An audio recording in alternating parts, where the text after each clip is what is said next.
por supuesto a nuestra defensora del pueblo, quienes nos ha permitido llevar a cabo esta investigación defensorial. Como Defensoría del Pueblo, en el marco del mandato constitucional y legal que tenemos e Institución Nacional de Derechos Humanos a nivel regional y en el mundo, hemos visto que el año 2020 ha estado compuesto por varios desafíos. Uno de esos desafíos ha sido poder articular nuestro trabajo junto a las necesidades que lleva a cabo la pandemia del COVID-19, la emergencia sanitaria, la cuarentena y todas las acciones y medidas estatales que se fueron realizando. En ese sentido, como Defensoría del Pueblo, se realizaron diferentes investigaciones, diferentes acciones también defensoriales comprometidas sobre todo en la población en situación de vulnerabilidad. Y de ahí tenemos el trabajo que se ha realizado en cuanto a pueblos indígenas, realizando una investigación defensorial, sobre todo en pueblos indígenas en situación de alta vulnerabilidad. Se ha realizado también una investigación defensorial respecto a los centros de larga estadía para adultos y adultas mayores, detectando problemáticas generadas durante la cuarentena. También respecto al acceso y a la dotación del bono Carmelo como un complemento nutricional necesario para poder prevenir la pandemia del COVID-19. Y también se ha realizado investigación respecto a el deber y de cumplimiento a la atención de mujeres en situación de violencia. En ese marco, el día de hoy también presentamos una investigación defensorial que se llevó a cabo a nivel nacional en 16 centros de reintegración social, es decir, el 100% de los centros que tenemos en Bolivia, sobre todo esta población que nosotros la caracterizamos por ser adolescentes que están en situación de vulnerabilidad, por esa situación justamente de encontrarse en centros de reintegración, que además merecen una atención especial y protección especial del Estado en el marco de los principios y derechos que establece el Código Niña, Niño, Adolescente. El día de hoy presentamos esta investigación defensorial para todos ustedes con el afán de coadyuvar y contribuir al logro de políticas públicas para que los planteamientos defensoriales también puedan ser tomados en cuenta para mejorar la situación que hoy en día tienen nuestros adolescentes en estos centros de reintegración. Muchas gracias y esperemos sea de beneficio y utilidad para todos ustedes. Agradeciendo estas palabras, invitamos a través de la conexión al señor Adrián Queta, ministro de Educación, a dar las palabras de circunstancia. Muchas gracias.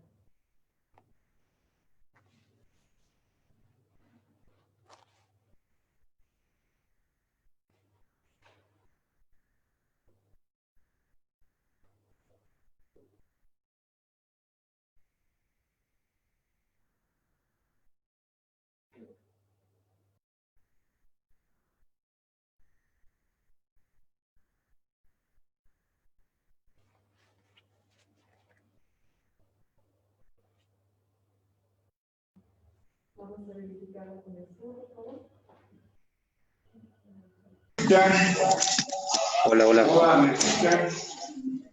Hola, hola. Probando. Hola, buen día. Sí, sí.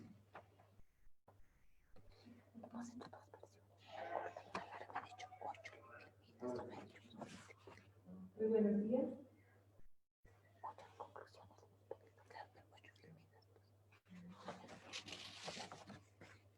Por favor, verificamos la conexión, si podemos verificar el audio. Muy buenos días, adelante, ministro. Sobre la primera versión que me han mandado, hasta conclusiones que lo dejen así y que peguen esta parte de recomendaciones. Esta hojita nada más. Ministro, adelante, por favor, para verificar la conexión y recibir el audio. Bien, buen día a todas y a todos. Un saludo especial a la doctora Nadia Cruz Tarifa, defensora del pueblo, a todo su equipo técnico. Vamos a verificar la conexión. Eso que Mientras tanto, vamos a pasar, por favor, a la presentación del informe defensorial mientras verificamos la conexión. Revisamos una vez más, por favor. La conexión del señor ministro.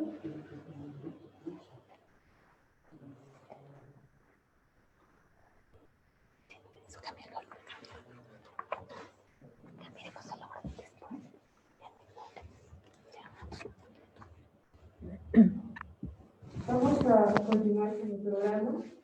Para luego volver con las palabras del señor ministro, verificando ya la conexión, vamos a invitar en este momento a la presentación del informe defensorial a cargo de la defensora del pueblo, Nadia Cruz Tarifa.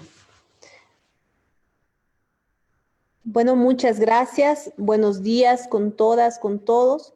Un saludo fraternal al doctor Iván Lima Magne, ministro de Justicia y Transparencia Institucional, al compañero Adrián Kelka, ministro de Educación, también al compañero Bartolomé Puma Velázquez, viceministro de Educación Regular, así como a la doctora Mariana Camila Ramírez, directora general de Promoción de la Salud en representación del Ministerio de Salud, así como a la directora plurinacional de la Juventud, compañera Kelly Aruquipa. También un saludo fraternal a las compañeras y compañeros representantes de los gobiernos autónomos municipales, de los gobiernos autónomos departamentales, a las administradoras y administradores de los centros de reintegración social. Agradecemos mucho su participación, con seguridad es fundamental en la presentación de este informe. También a los presidentes y presidentas de las mesas departamentales de justicia penal juvenil, a los representantes de la Fiscalía General del Estado y del Tribunal Supremo de Justicia. También un saludo muy fraternal a las y los compañeros de la Fundación Tutator, de Proyecto Mundo, y a los representantes de la sociedad civil que en ese momento se encuentran y de otras organizaciones no gubernamentales que en ese momento se encuentran en la presentación de este informe defensorial. Hemos titulado el informe como la situación de las y los adolescentes en centros de reintegración social en el contexto de la emergencia sanitaria por la pandemia de la COVID-19. Este informe defensorial ha merecido una especial atención por parte de la Defensoría del Pueblo, toda vez que la gestión 2020 hemos evidenciado cómo muchas poblaciones en situación de vulnerabilidad o que están bajo especial protección del Estado de alguna forma habían sido olvidadas o no se habían asumido las acciones suficientes para poder atender a esta población. En ese marco de conformidad al mandato constitucional con el que cuenta la Defensoría del Pueblo, dentro del primer semestre del año 2020 se han programado intervenciones defensoriales para investigar actos u omisiones que hayan implicado violación de derechos de las y los adolescentes con responsabilidad penal que se encuentran en los centros de reintegración social en el país. En ese marco, este informe defensorial se ha planteado un objetivo general que ha sido verificar el funcionamiento de los centros de reintegración social y el respeto y vigencia de los derechos de las y los adolescentes con responsabilidad penal que se encuentran cumpliendo detención preventiva o medidas socioeducativas con restricción de libertad y privación de libertad en los centros, en el contexto de la emergencia sanitaria para la pandemia de la COVID-19. En ese marco también nos hemos planteado objetivos específicos, como pueden ver en la pantalla, que han sido la de investigar sobre la población, la sobrepoblación, la situación procesal de las y los adolescentes en los centros de reintegración social en contexto de pandemia. También verificar si las y los adolescentes en centros de reintegración social acceden a atención en salud, a atención psicológica, si reciben alimentación, si ejercen su derecho a la educación en el contexto de la emergencia sanitaria. También hemos recabado información sobre los reglamentos internos, los regímenes de visitas dispuestos y los mecanismos adoptados para garantizar la comunicación de las y los adolescentes con sus familiares en los centros de reintegración en el contexto de pandemia, así también constatar las condiciones de infraestructura e equipamiento para la prevención de la pandemia de la COVID-19 en los centros de reintegración social. El alcance de esta investigación ha sido a nivel nacional. Debemos señalar que hemos llegado al 100% de los centros de reintegración social de varones y mujeres que se encuentran en los 9 departamentos del país entre el 8 de mayo y el 31 de julio del año 2020, en el momento que nos encontrábamos en cuarentenas rígidas y en cuarentenas dinámicas producto de la pandemia de la COVID-19. Asimismo, se ha utilizado o se ha requerido información oficial del Ministerio de Justicia y Transparencia Institucional de los 9 gobiernos autónomos departamentales. Hemos llegado a realizar 29 entrevistas a servidores públicos que trabajan en los centros de reintegración social y 24 entrevistas y o testimonios en adolescentes varones y mujeres que se encontraban en los lugares. También debemos señalar que la Defensoría del Pueblo ha llegado a ingresar a los centros de reintegración social, es decir, que es información verificada in situ y en algunos casos con instrumentos de elementos virtuales para poder acceder a la información. Como consecuencia de esta intervención, hemos encontrado algunos resultados que son no alarmantes, pero sí observables hacia el Estado boliviano y que merecen un cambio de conducta o un cambio en las acciones que realiza el Estado boliviano para poder proteger a esta población. El primero es que el Estado no ha aplicado los principios y mecanismos jurídicos del sistema penal para adolescentes, para el egreso de centros de reintegración social en el contexto de la pandemia de COVID-19.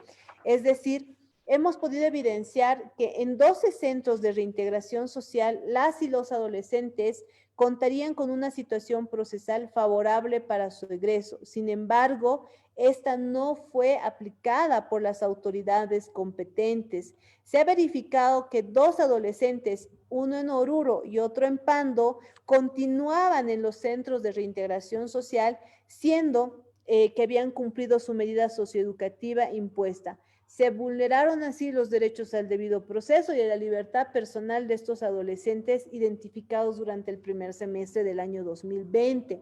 Además, se ha podido identificar que el 40% de la población en centros de reintegración al momento de la verificación se encontraba con detención preventiva y que el 10% al momento de la verificación ingresaron durante el periodo de la emergencia sanitaria. Nuevamente se vulneran los derechos al debido proceso, al acceso a la justicia, a la asistencia integral, a la excepcionalidad de la privación de libertad. También hemos evidenciado que en el sistema penal para adolescentes no se estaría aplicando con eficacia el principio de excepcionalidad de privación de libertad establecido en instrumentos nacionales e internacionales que rigen en nuestro país. También se ha omitido brindar protección especial y reforzada a 11 adolescentes privados de su libertad que se encontraban en especial condición de vulnerabilidad por infecciones incurables, condiciones de discapacidad, madres de niñas y niños menores de 5 años, incluso alguna mujer embarazada, en contradicción con las recomendaciones de los organismos internacionales para priorizar el egreso de las poblaciones en mayor riesgo, considerando la situación de la emergencia sanitaria por el COVID-19. Además, de manera contradictoria a los estándares internacionales y vulnerando el derecho a la excepción de la privación de libertad y el derecho a la proporcionalidad de la pena, no se ha contado con un tratamiento penal diferenciado para mujeres en el sistema penal para adolescentes, que constituye el 8.22% de la población de los adolescentes en centros de reintegración social. Que además las autoridades judiciales en materias de niñez y adolescencia no han aplicado todos los mecanismos vigentes para analizar de forma individualizada estos casos que permitan su ingreso. Una particularidad además en estos casos es que muchos se encuentran por delitos establecidos en la ley 1008. Ley que es cuestionada en cuanto a su constitucionalidad y en cuanto a su gravosidad para las personas especialmente pobres que llegan a incurrir en este tipo de ilícitos. También hemos evidenciado vulneraciones del derecho a adolescentes en situación de protección social al interior de los centros de reintegración. De 15 adolescentes, hemos identificado 15 adolescentes varones y mujeres, que serían el 33% de la población en centros de reintegración social, que cuentan con una discapacidad, que se encuentran con medidas de protección social privados de libertad en estos centros. Son revictimizados por el Estado frente a una situación de vulnerabilidad y riesgo que atraviesan por el abandono, por la orfandad, el maltrato, la violencia, entre otras, los cuales están siendo vulnerados en sus derechos a la protección especial, la libertad personal, la atención integral y especializada, así como el desarrollo integral, el nivel adecuado y evidentemente el derecho a vivir en familia. También se ha podido identificar que las condiciones de los servicios de atención integral a las y los adolescentes para la reintegración social se han visto desmejoradas en el contexto de pandemia y se han configurado violaciones de derechos al interior de los centros de reintegración social.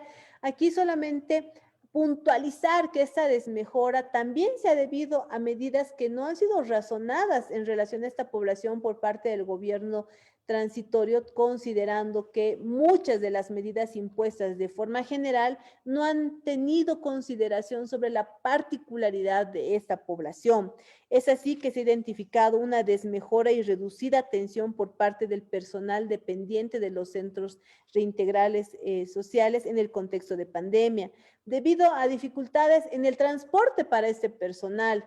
La definición de atender por turnos cuando el personal ya es reducido en los centros de reintegración social y el uso de TICs y redes sociales cuando en muchos casos estas no están a disposición dentro de los centros de reintegración social o son asistidos en carácter de ayuda por alguna parte del personal de esos centros de reintegración. Así se vulneran evidentemente los derechos a la atención integral, así como de una manera transversal, la atención integral a la salud, la atención médica, psicológica, educación, las terapias educacionales, entre otras causas o razones fundamentales que necesitarían este grupo y por las cuales se encontrarían también en estos centros de reintegración y que es de responsabilidad especial por parte del Estado.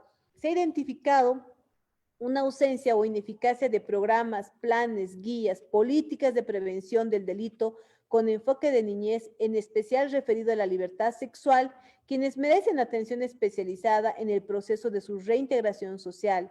Asimismo, existe una falta de procesos educativos sobre derechos sexuales y reproductivos para adolescentes en centros de reintegración social.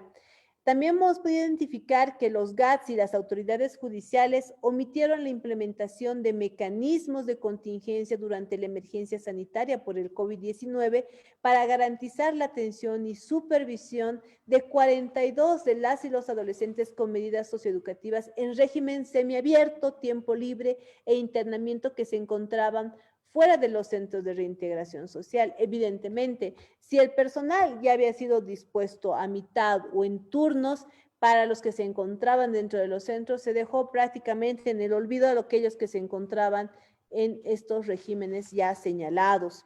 También se han vulnerado los derechos de libertad personal debido proceso, integridad personal, desarrollo integral, vivir en familia, salud y vida, de 7 adolescentes con medidas socioeducativas en régimen domiciliario que al momento de la verificación se encontraban en el Centro de Reintegración Social para Varones de Tarija.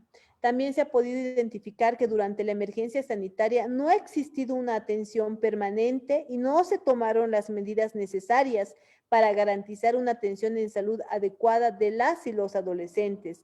Únicamente 6 centros de reintegración social cuentan con un médico parte del equipo multidisciplinario. 7, garantizan la atención médica mediante profesionales dependientes del CDGES y en 3, no informaron si cuentan con un profesional médico o médica o algún tipo de convenio que llegue a generar una suerte de asistencia para esta población. También se ha podido identificar que durante la emergencia sanitaria por la COVID-19, los gobiernos autónomos departamentales no han garantizado una atención psicológica adecuada, pronta y oportuna debido a la falta de disponibilidad de personal especializado y permanente, sin considerar la afectación especial a la salud mental que tiene el COVID-19, más aún en personas que se encuentran en situación de encierro. También se ha identificado la vulneración al derecho a la educación a adolescentes que no se encuentran escolarizados en los centros de reintegración social de Potosí y de Pando. Asimismo, que las medidas educacionales asumidas por el gobierno transitorio, la falta de equipos tecnológicos, servicio de internet, asistencia irregular del personal, han vulnerado definitivamente en mayor medida el derecho a la educación, agravado en el caso de niñas, niños y adolescentes, en especial condición de vulnerabilidad que se encontraban en ese momento en los centros o en un proceso de reintegración social. Sobre la alimentación adecuada, existieron vulneraciones de este derecho por parte del Centro de Reintegración Social del Departamento de Pando debido a la inexistencia de alimentos o pequeñas cantidades de raciones y horarios diferidos a momento de la verificación realizada por la Defensoría del Pueblo. Además, se ha identificado que únicamente 5 centros de reintegración social cuentan con una o un profesional nutricionista que garantice una alimentación adecuada en esta etapa de desarrollo respecto a esta población. También se ha podido identificar que en los 16 centros de reintegración social suspendieron la modalidad de visitas presenciales debido a la emergencia sanitaria por la COVID-19. Esta medida no fue determinada por una disposición administrativa, una instrucción o un comunicado oportuno, con excepción de los centros reintegrales sociales de Chuquisaca y Oruro. Además, que en 2 de los centros de reintegración social se negaron la entrega de objetos, insumos de limpieza, alimentación a las y los adolescentes en el periodo de pandemia, en contraposición a la normativa vigente y las recomendaciones de organismos internacionales emitidos durante este periodo. También se ha podido identificar que los centros de reintegración social han implementado mecanismos alternativos de comunicación con la utilización de TICs e Internet. Sin embargo, se han identificado limitaciones graves y atentatorias al ejercicio de este derecho y a la privacidad e intimidad familiar, debido a que en 10 centros la comunicación se lleva a cabo mediante aparatos tecnológicos que pertenecen al personal del Centro de Reintegración Social y no necesariamente al Centro de Reintegración propiamente. Que en 12 centros de reintegración social se identificaron afectaciones al derecho a la comunicación debido a que el equipo multidisciplinario incumplió con su obligación de agotar los mecanismos necesarios e idóneos para garantizar la comunicación de las familias que no cuentan con TICs o un Internet, que viven en el área rural o a distancias alejadas de los centros. Además de realizar la búsqueda de la familia de origen o ampliada en los casos correspondientes. Nuevamente, la falta de tecnologías o la falta de previsión de medios alternativos no solamente ha afectado derechos como el acceso a la educación, sino también el contacto familiar tan importante que es para las personas que se encuentran en situaciones de encierro. Además, se ha podido identificar que en 13 centros de reintegración social durante el periodo de la emergencia sanitaria se desarrollaron parcialmente actividades ocupacionales, omitiendo en su mayoría el enfoque de educación que fortalezca las posibilidades de reintegración social a momento de su egreso. Además, que en 3 centros de reintegración, Pando, Chuquisaca y Beni, no se ha reportado el desarrollo de actividades, afectando en mayor medida el derecho a acceder a terapias ocupacionales con la finalidad educativa. Asimismo, que en 5 centros de reintegración social, no cuentan con un reglamento interno, afectando el derecho al acceso a la información sobre el régimen interno, las medidas disciplinarias, la posibilidad de presentar impugnaciones, que situaciones que se van agravando en un contexto de pandemia debido a que muchas de las medidas restrictivas estaban por fuera de un reglamento interno en caso de que hubiese existido la misma y se ha generado una discrecionalidad y una toma de definiciones arbitrarias por parte de las autoridades administrativas de los centros de reintegración social. También se ha podido identificar vulneración al derecho de las y los adolescentes privados de libertad por condiciones de infraestructura en el contexto de pandemia. Los GATS responsables de la administración de 11 centros de reintegración social incumplieron con su responsabilidad de implementación, financiamiento y gestión de los servicios, instituciones y centros especializados debido a que la verificación defensorial sobre infraestructura ha evidenciado que esta no responde a las condiciones mínimas establecidas dentro de la norma. Asimismo, que en los casos de los centros de reintegración social para varones y mujeres de Potosí, la vulneración del derecho a centros especializados para una atención integral tendiente a la reintegración social es mayor, toda vez que se encuentran ubicados al interior de otros centros con limitaciones de espacio físico para las actividades propias y de recreación, además de dificultades climáticas, que no disponen un espacio para la cocina.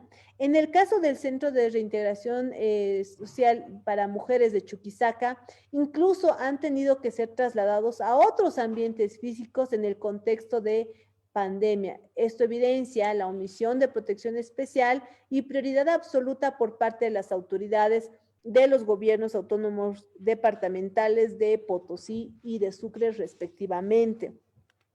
También se ha podido verificar la existencia de sobrepoblación en 4 centros de reintegración social, como son los de La Paz, el de Sembi Cruz, el de Chuquisaca y el de Tarija. Esto evidentemente amenaza el derecho a la salud en un contexto de pandemia en los citados centros de reintegración social.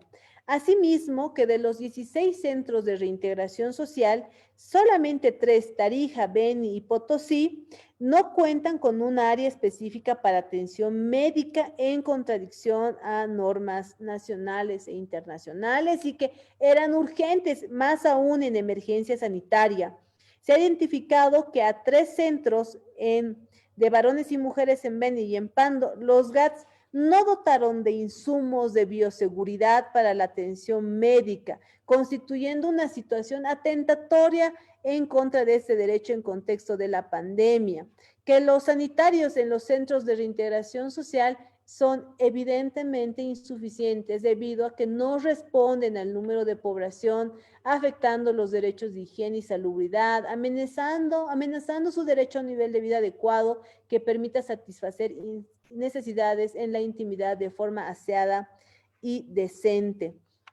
También se ha podido evidenciar un parcial y deficiente acceso a las TICs y al servicio de Internet, toda vez que en los centros de reintegración social, en la verificación se ha podido constatar que la mayoría de los centros no ha previsto equipos tecnológicos propios para garantizar el derecho a la comunicación, información, educación, debido proceso y acceso a la justicia.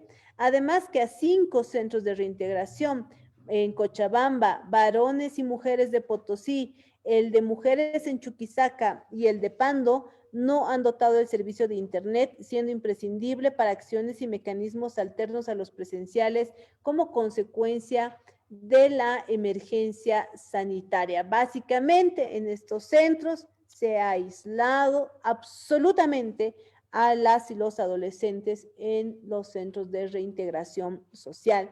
En cuanto a equipos y medidas para la prevención de la COVID-19, se ha podido identificar que en 13 centros se han establecido protocolos y normas de conducta para la prevención para la emergencia sanitaria por la COVID-19. Sin embargo, de estos, solamente 2 han sido aprobados mediante un instrumento legal respectivo. Y en el caso de 3, que serían el Centro de Reintegración Social de Fortaleza, el de Varones Beni y el de Pando, se han omitido elaborar y aprobar protocolos de prevención de la COVID-19. Además, que en 6 centros de reintegración, Fortaleza, el de Oruro, Varones Tarija, Mujeres Chuquisaca, varones y mujeres del Beni, incumplieron la aplicación de medidas necesarias de distanciamiento social debido principalmente a las limitaciones de espacio, infraestructura y supuesta innecesidad por la restricción de ingreso y salida, sin considerar que el personal de turno hacía ingresos y salidas, así como otro tipo de personales vinculados a los centros de reintegración social. Asimismo, que de 4 centros de reintegración social, La Paz Varones, Sembicruz Varones y el de Varones Chuquisaca, incumplen el distanciamiento en los dormitorios y en los sanitarios. Además, se ha podido evidenciar que los GATS han dotado de material de bioseguridad para el personal en 14 centros de reintegración. Sin embargo, ese material sigue siendo insuficiente. Más preocupante aún el caso de los centros de reintegración social de Pando, en el que el GAT ha omitido la obligación de proteger el derecho a la salud del personal que trabaja en el mismo y dotar de forma inmediata y oportuna insumos de bioseguridad.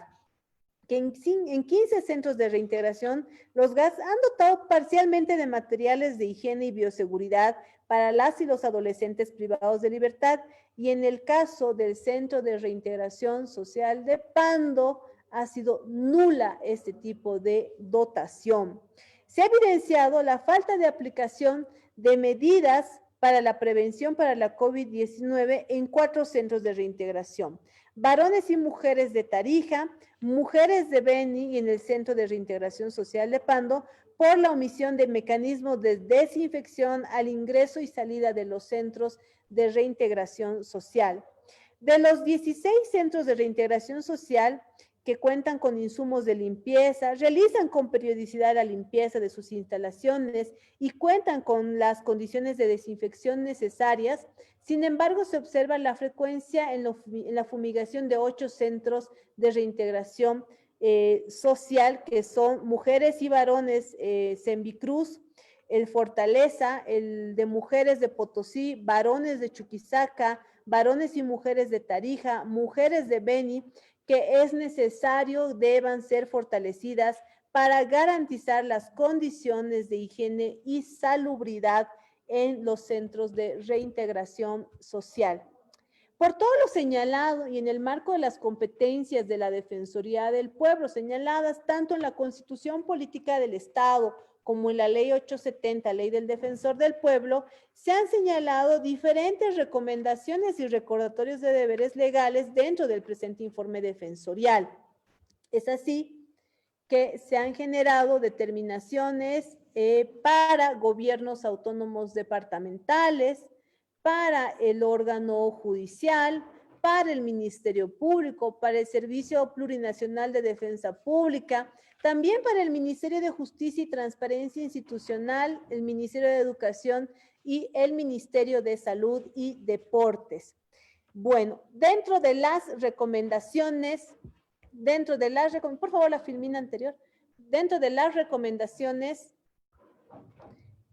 más importantes, entendemos y por el tema de competencias, que son los gobiernos autónomos departamentales quienes deban garantizar y prever atención integral y especializada permanente en los centros de reintegración social en el contexto de la pandemia, que responda al principio de protección reforzada a poblaciones en situación especial de vulnerabilidad. Se debe también garantizar que cuenten con reglamentos internos, protocolos para la prevención de la COVID, regular el régimen de visitas en el contexto de la pandemia, dotar insumos de bioseguridad necesarias y en cantidad suficiente a los centros de reintegración social. También al personal, a las y los adolescentes, así como medidas de bioseguridad para la desinfección, al ingreso y salida de los centros de reintegración social, disponer de espacios de aislamiento para la prevención de la COVID-19, así como atención especial de posibles casos y garantizar el efectivo cumplimiento de las medidas de distanciamiento físico dentro de los centros de reintegración social. También se debe garantizar que la infraestructura de estos centros responda a las necesidades de las y los adolescentes privados de libertad, principalmente y realmente por la única razón que se encuentran para implementar de forma efectiva programas para su reintegración social. También se debe garantizar el ejercicio del derecho a la comunicación de las y los adolescentes, disponiendo de mecanismos alternativos de comunicación no presencial, sean con teléfonos estacionarios, celulares o internet, el acceso a computadores para correos electrónicos y otros que garanticen la privacidad de las comunicaciones de las y los adolescentes. También es fundamental, más ahora que se ha anunciado cuáles van a ser las medidas para retornar a la gestión escolar, dotar de equipos de computación y servicio de Internet o televisores adecuados para el acceso a la educación virtual y a distancia. Yo creo que no es de desconocimiento de las autoridades que cuando no haya la posibilidad de educación virtual se adoptará la educación a distancia y que en los centros de reintegración social ni siquiera se cuenta con la posibilidad de acceder a radios y televisores para poder ejercer el derecho a la educación de las y los adolescentes. Así también es fundamental que se pueda acceder o se pueda dotar de equipos de computación y servicio de Internet para que puedan asistir a las poquísimas audiencias virtuales que se van programando para las y los adolescentes y así puedan ejercer su derecho de acceso a la justicia. Es importante también restituir y garantizar el derecho a la alimentación adecuada en cantidad, calidad y horarios acostumbrados de los adolescentes. Esto que ha sido vulnerado especialmente por el gobierno autónomo de Pando.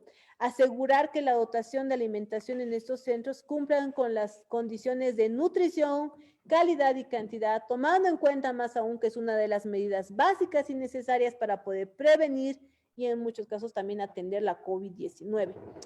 También estamos haciendo recomendaciones, reitero, al órgano judicial, Defensa Pública y Ministerio Público para que se pueda instalar jornadas de acceso a la justicia de adolescentes con responsabilidad penal en tiempos de pandemia.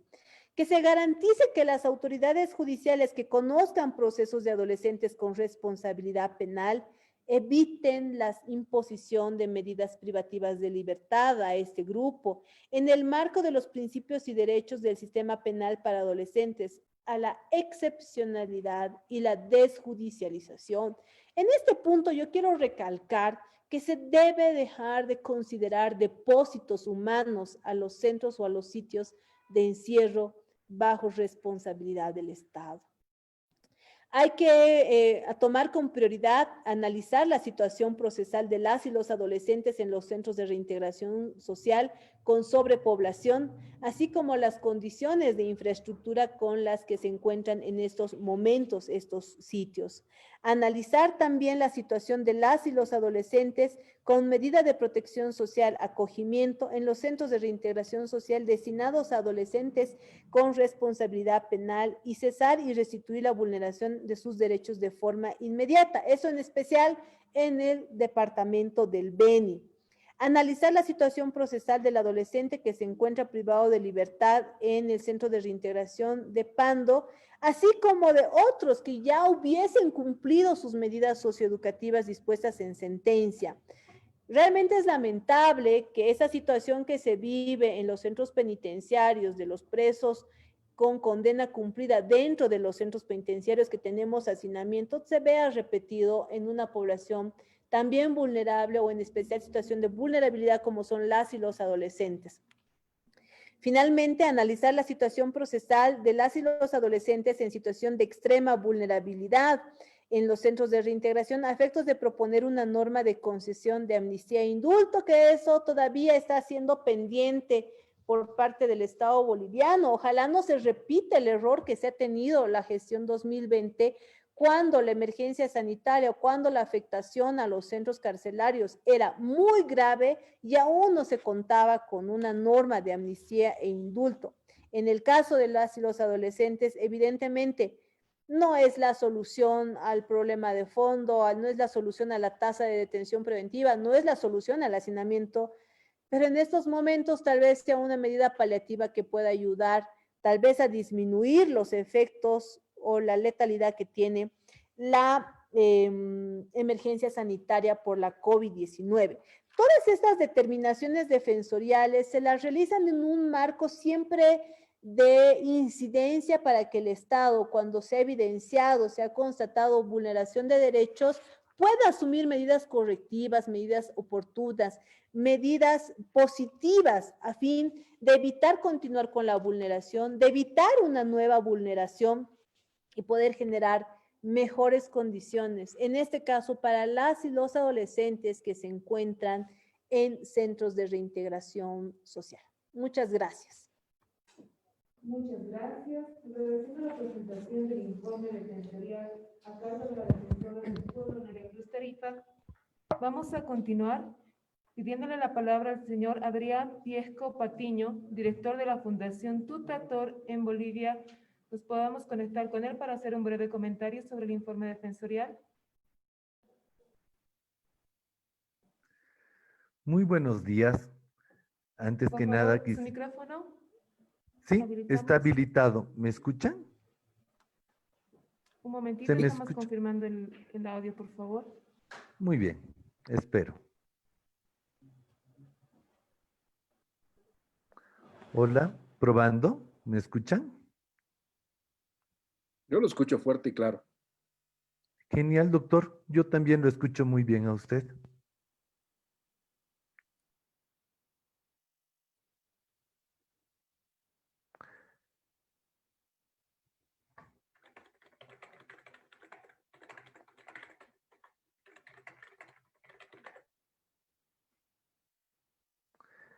Sí, me escuchan bien. Me indican que me escuchan bien, ¿verdad? ¿La Defensoría me podría confirmar?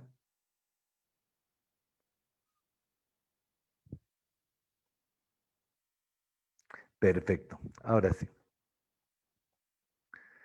Bueno, muy buenos días a todas y todos.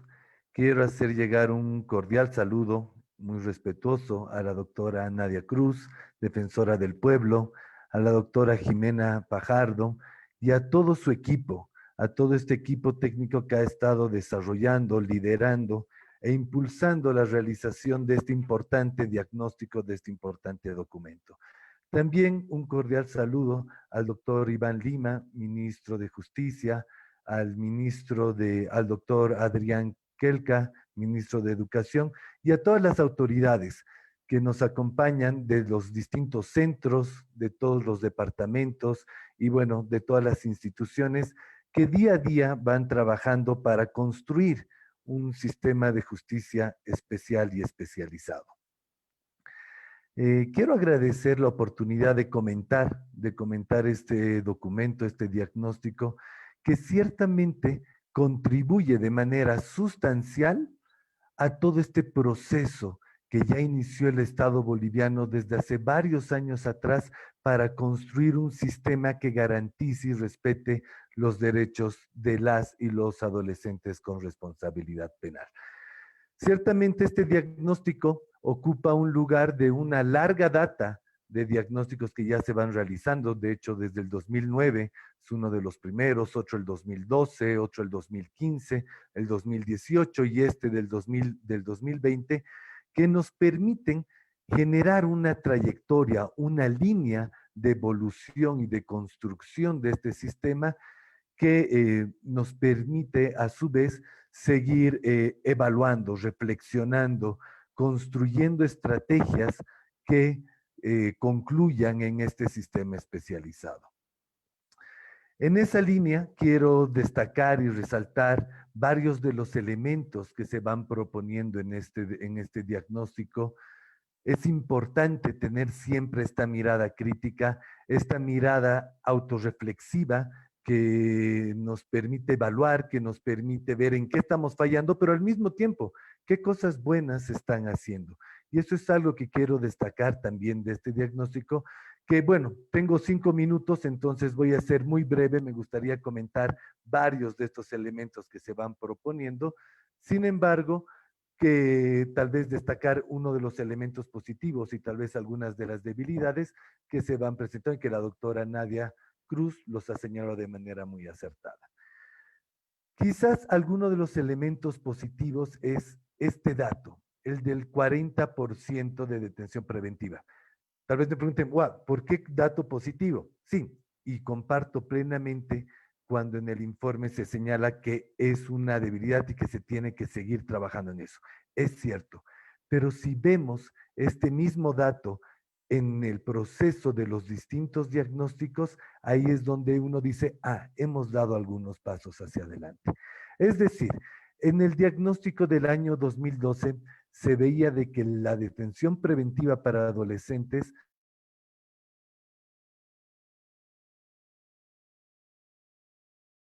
detención preventiva. El 2016 vemos de que este dato reduce al 69%. Todavía es un dato muy alarmante, pero ya hay una reducción. El 2018 reduce a un 45% y ahora en el actual informe ya se evidencia que es el 40%. Todavía nos queda mucho camino por recorrer. Este no es un dato positivo. No estoy diciendo que ya hemos logrado todos los objetivos, etcétera. No, para nada. Nos queda mucho camino por recorrer, pero sí es algo en lo cual estamos avanzando. Entonces es algo a rescatar. Otro de los datos positivos, si se puede llamar de esa manera, que se evidencia en el informe, es este compromiso de los y las operadores sociales y de justicia del sistema va al trabajar en la temática.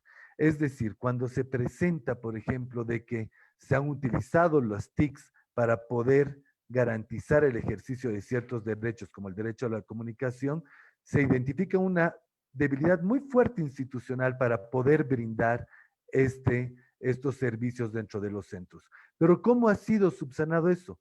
A través de este trabajo comprometido de muchos profesionales que, sacando de sus propios recursos para poder satisfacer eso y intentando garantizar que se dé, haciendo doble turnos, comprando su propio equipo de bioseguridad, situaciones que deberían ser puestas a disposición por las instancias correspondientes, pero ante la ausencia de esto es el propio equipo que, mostrando un alto compromiso con el trabajo con los adolescentes que se va realizando, en alguna medida han logrado paliar esta situación de deficiencias para garantizar mínimamente algunos de estos ejercicios de los derechos. Y bueno, sin ánimos de alargarme más, algunas de las debilidades o principales debilidades, creo que rescataría esta que la plantea de manera muy clara en el informe, que es esta ausencia de una política específica para estas situaciones de emergencia nacional en el sistema penal para adolescentes. Esta ausencia de esta política concluyó en que no hayan presupuestos específicos en los centros para adolescentes, que el personal no cuente con el equipo necesario, que los adolescentes no puedan ejercer este acceso a la justicia como debería ser, si bien existen experiencias positivas en algunos departamentos en los cuales de manera in situ comenzaron, o ad hoc, perdón, comenzaron a coordinar entre fiscalía, jueces, centros para poder brindar un acceso a la justicia. Esto fue una situación mucho más concreta y específica, no en términos de política. Y eso es algo importante hacia lo cual tenemos que ir apuntando, hacia una política intersectorial que reconozca tanto el ejercicio específico de los derechos al acceso a la justicia de las y los adolescentes, el ejercicio del derecho al acceso a la salud dentro de los centros, pero sobre todo también condiciones adecuadas para el personal y para los equipos que van trabajando con estos adolescentes. Esta política, y que ahí rescato de manera vehemente todas estas recomendaciones que en el marco de sus atribuciones la Defensoría del Pueblo realiza, creo que son claves. Considero de que a partir de estos elementos se puede ir generando todo un diálogo intersectorial que permita seguir construyendo, seguir avanzando hacia este sistema. Pues bueno, aprovecho finalmente la oportunidad para comentar también algo que seguramente va a contribuir a este informe, que es que a la cabeza del Ministerio de Justicia y en coordinación con todas las instituciones del sistema penal para adolescentes, se ha estado trabajando durante varios años el MOSPA, ya pronto saldrá en los próximos meses, se está viendo los últimos detalles técnicos y que podrá dar continuidad a estos estudios. Felicitar, agradecer la oportunidad y que este trabajo siga dando frutos. Felicidades por importante aporte. Gracias. Muchas gracias. Agradecemos esas palabras. E invitamos al señor Abraham Col, que es representante legal en Bolivia del Proyecto Mondo, a darnos unas palabras, un comentario sobre este informe.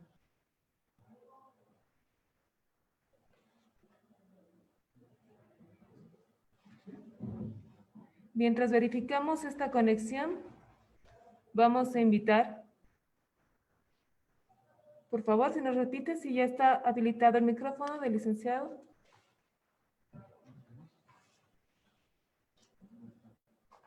Abraham Colque, representante legal en Bolivia. Tenemos entonces que revisar esta conexión. Vamos a pedir, por favor, avanzar.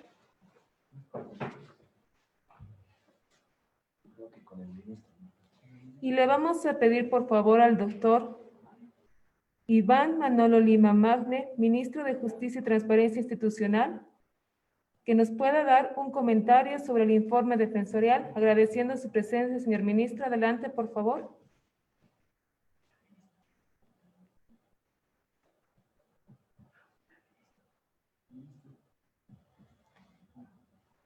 Ahí tenemos. Habilitamos el micrófono, por favor.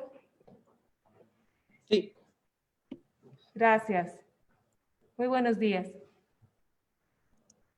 Muy buenos días. Gracias por la invitación a la Defensora del Pueblo y a todas las instituciones que están en este momento presentes. Como bien han señalado todas las intervenciones anteriores, tenemos una situación importante, una situación en la que tenemos que trabajar en conjunto con relación a la situación de adolescentes, de las y los adolescentes en centros de reintegración social. A ver, yo creo que ya han dicho mucho de lo que necesitamos entender o que necesitamos empezar a trabajar con la Defensoría del Pueblo, con todos los actores de la sociedad civil, los actores que están en este momento en esta mesa virtual y que están participando. Nos venimos trabajando, venimos dialogando sobre estas temáticas hace muchos años. Creo que vale la pena entender lo que ha sido esta pandemia, cómo se la ha combatido y cómo se ha ido generando un proceso de recuperación de algunas ideas, de algunas prácticas más democráticas que teníamos en el país y que no las hemos, que las hemos perdido a raíz de esta pandemia. Hay un concepto ahí que de falta de humanidad que realmente es preocupante. Más allá de que los adolescentes y los jóvenes puedan ser la población menos vulnerable, quizás las medidas que debemos tomar en el caso de ancianos, en el caso de médicos, en caso de personas con diabetes o hipertensión, tengan que ser mayores. Y tal vez uno diría que los adolescentes no tienen en la estadística mundial el grado de riesgo que tienen las demás personas. Nos muestra una realidad que es muy, muy preocupante. Ustedes aquí están trabajando y han estado escuchando intervenciones de gente que dice: tenemos que darle derechos humanos fundamentales, solamente la libertad está afectada a este sector vulnerable, pero en verdad tenemos al resto de la sociedad que está pidiendo cadena perpetua, que está pidiendo que los adolescentes tengan la pena de los adultos y está pidiendo que seamos tan drásticos que esa buena noticia que decía Adrián de que ha bajado al 40% se incremente para que tengamos el mismo índice que en el caso del resto del sistema penal, que detengamos preventivamente a todos. Entonces, estamos, parece, en dos mundos y lo agradezco porque he estado más temprano escuchando los pedidos de las víctimas y hay esa vocación de un sistema que castigue, que haga sufrir a la persona privada de libertad. Y lo que ustedes están haciendo a partir de este trabajo, a partir de este informe de la Defensoría del Pueblo, es darle otra visión y hay que trabajar más en esta posibilidad de entender que las penas altas, la detención preventiva y el sistema que se basa en la venganza no tiene ningún resultado, no ha producido ningún resultado y nos ha llevado a la situación de crisis del sistema penal que estamos ahora. Hay un trabajo importante en lo operativo, en lo técnico. Yo no lo entendía bien porque ha sido bastante curioso lo que ha pasado con relación a este rol que tiene el Ministerio de Justicia como parte como cabeza de sector, como rector del sistema penal para adolescentes. Si bien en el 2014 nos incorporan a nosotros como parte de la rectoría del sistema penal, estamos a la cabeza, ha habido una evolución sobre esta temática. Primero, el decreto 2377, el 2015, nos da esa atribución a través del Viceministerio de Justicia y Derechos Fundamentales. Luego el decreto 3960 le le da esa atribución técnica dentro del ministerio al BIO, al Viceministerio de Igualdad de Oportunidades, en 2019. Y finalmente vuelve a Justicia y Derechos Fundamentales mediante el decreto 4384 de 2020. Yo decía, ¿cuál es el sentido de que estemos en esta discusión interna, si esto es del BIO? Porque ahí vemos en el Viceministerio de Igualdad de Oportunidades tenemos una dirección de la juventud, está presente virtualmente Kelly Aruquipa, que es nuestra directora, o tiene que estar en Justicia y Derechos Fundamentales, porque Justicia y Derechos Fundamentales está también el equipo del viceministro Siles en este momento en el evento. También debo agradecer mucho el trabajo que ha estado haciendo la doctora Guevara, que es la responsable del área de Justicia y Derechos Fundamentales en esta temática que estamos analizando. Me he distraído, vuelvo al punto. ¿Por qué ha habido este debate dentro del Ministerio de Justicia? ¿Por qué BIO? ¿Por qué Justicia y Derechos Fundamentales? ¿Y por qué nos hemos entrampado en esta lógica de decretos, de normas? Cada decreto cuesta un montón de dinero al Estado, tiene que pasar por UDAPE, por CONAPES, luego ser discutido por el ministro del área y los otros ministros con el presidente. Es un tema bastante complejo y no tenía o no encontraba un sentido de que de esa rectoría del 2014 tengamos hasta el momento 3 decretos que no llegan a definir cuál es el rol de esa rectoría que tenemos como cabeza de sector. Empezando a analizar todo lo que ha pasado en este último tiempo, resulta que el anterior ministro de Justicia ni siquiera le responde a la solicitud de información que hace la Defensora del Pueblo. Un escenario que realmente es de mucho descuido. Ese tema del incumplimiento de deberes en nuestro Estado es bastante común. Creo que esa es la explicación a este paso del BIO a Justicia y de vuelta al Viceministerio de Justicia. Nadie quiere hacerse cargo de este problema. Es un problema que es complejo, que es difícil de encarar y que tiene una serie de complicaciones el último tiempo por casos emblemáticos que han ocurrido en el país. Este tema del caso de la manada y hay un adolescente ahí, ha vuelto a plantear sobre la mesa si era necesario este sistema de justicia especializado para los adolescentes. Bueno, al final del día, este debate de que quién se hace cargo de esta papa caliente en el Ministerio de Justicia lo hemos resuelto con que esto quede en el Viceministerio de Justicia y Derechos Fundamentales y hemos encarado el trabajo a partir del esfuerzo de la doctora Guevara y el doctor Siles, siguiendo ya las recomendaciones que nos daba nuestra Defensora del Pueblo. Entre el 8 y el 18 de diciembre hemos estado visitando todos los centros. Ha habido 7 visitas presenciales, ha habido 2 virtuales en el caso de La Paz y Tarija, porque ya vino este tema de la pandemia y la necesidad de tener un mayor cuidado para todas las personas que están privadas de libertad.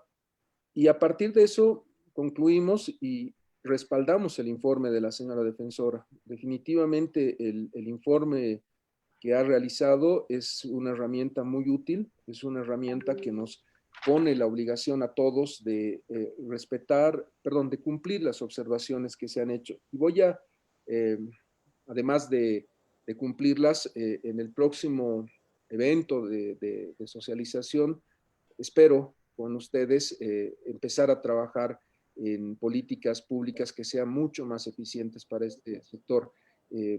Lo han dicho bien todos ustedes, estamos en este momento con una situación crítica con respecto a la detención preventiva. Definitivamente me preocupa mucho. No es un sector muy grande.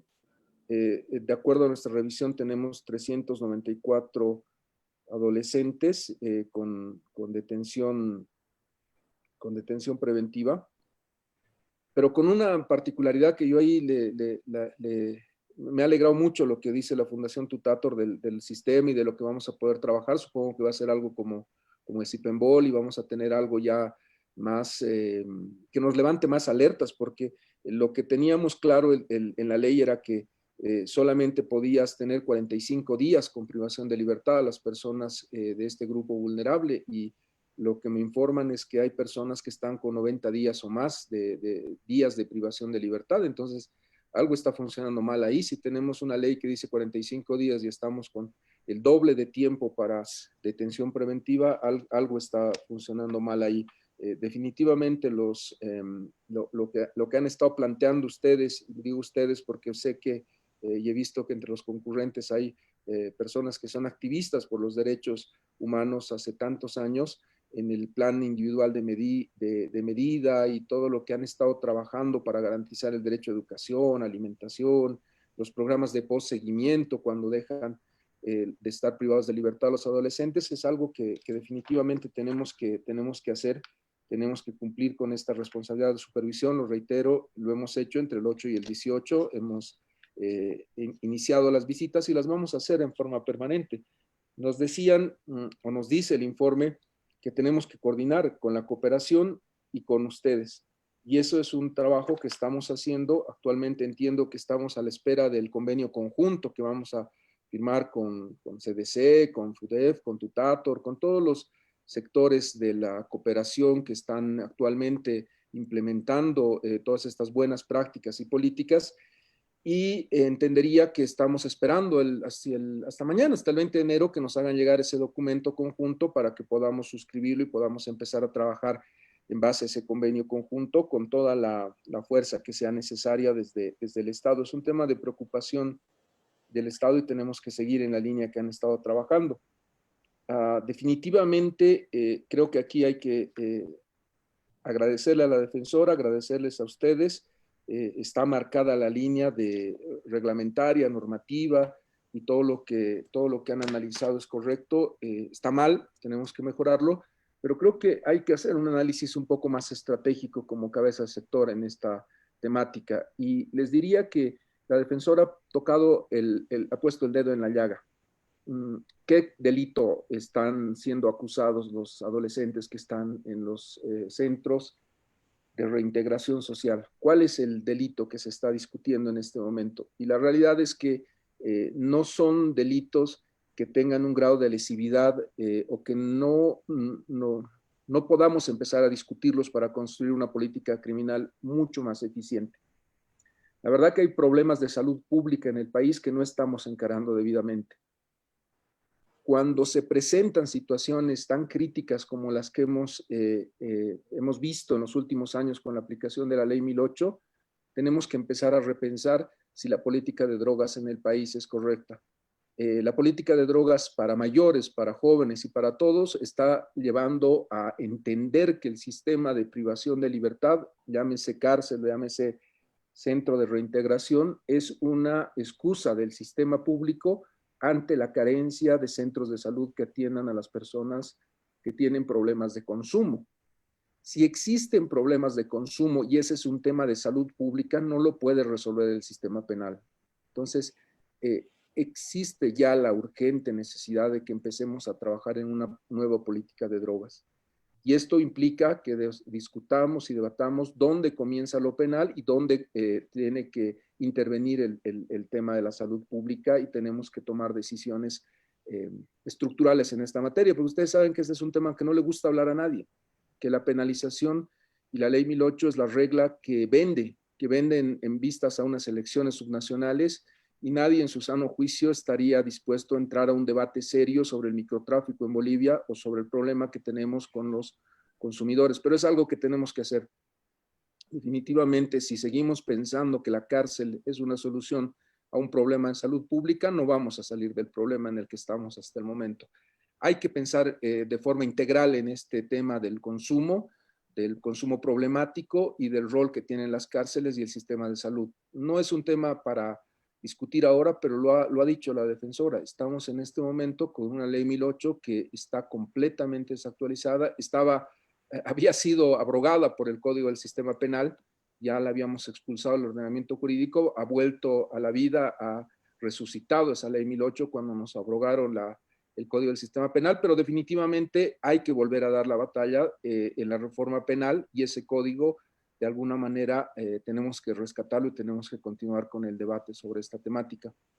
Me preocupa el otro tema que ustedes han tocado. Vamos a tener los datos, Tutator nos va a ayudar, con todos ustedes vamos a trabajar para que este sistema funcione bien, que la Fiscalía y los juzgados hagan su trabajo, pero definitivamente tenemos que darle una fuerza mucho más grande a la justicia restaurativa. O sea, la regla de lo que tenemos en este momento como concepto de venganza en la sociedad y como la posibilidad de que solamente la detención preventiva o el castigo a la persona privada de libertad sea una solución a los problemas que tenemos como sociedad, hay que revertirlo por completo. La justicia restaurativa en esta temática y con los adolescentes es clave. No vamos a tener una solución a este problema si seguimos pensando que los centros de reintegración social van a ser una solución, porque ahí nos van a plantear que construyamos más, que cambiemos la ley, que subamos las penas. Yo creo que aquí hay que empezar a trabajar con mucha fuerza con el tema de justicia restaurativa. Hay necesidad de trabajar urgentemente con todo lo que es justicia restaurativa con este nivel. Y es un tema de sentido común. Si a un adolescente, si a un joven a la edad en la que estamos, lo vamos a llevar a un centro de reintegración o lo vamos a llevar a la cárcel, lo único que le vamos a dar es una universidad para que pueda ingresar a esa cadena de criminalidad de la que luego no lo vamos a poder sacar. Lamentablemente el consumo de alcohol y drogas que tenemos en las cárceles es preocupante. Lamentablemente las grandes organizaciones criminales que trafican con drogas, que destruyen a nuestra sociedad, no es que saquen un aviso en la prensa para recolectar o reclutar al eslabón más débil de la cadena, van a las cárceles, van a los lugares donde pueden generar adicción o pueden generar cadenas de reclutamiento que nos lleven a la situación en la que estamos. Entonces, seguir pensando que el sistema penal nos va a dar una solución a estos problemas estructurales, lo veo con mucho pesimismo. Lamentablemente es lo que quiere la sociedad. El pedido que quiere la sociedad, y cuando me piden que haya justicia, me están pidiendo que dejemos con detención preventiva a las personas y que no puedan salir nunca más de la cárcel. Ese es el pedido de justicia que tienen las personas. No tienen el pedido de justicia de restaurar las relaciones, de volver al equilibrio, de volver a la paz social, de restablecer los valores que tiene nuestra Constitución. Creo que algo que me ha puesto muy, no sé si triste o preocupado, es el gran pedido que hay en la reforma a la 348 con las penas altas y con la pena indefinida, con la cadena perpetua. Es no entender lo que ha pasado en los últimos siglos, en los últimos años, en la región y en el mundo. Pero va a costar mucho dar esta batalla.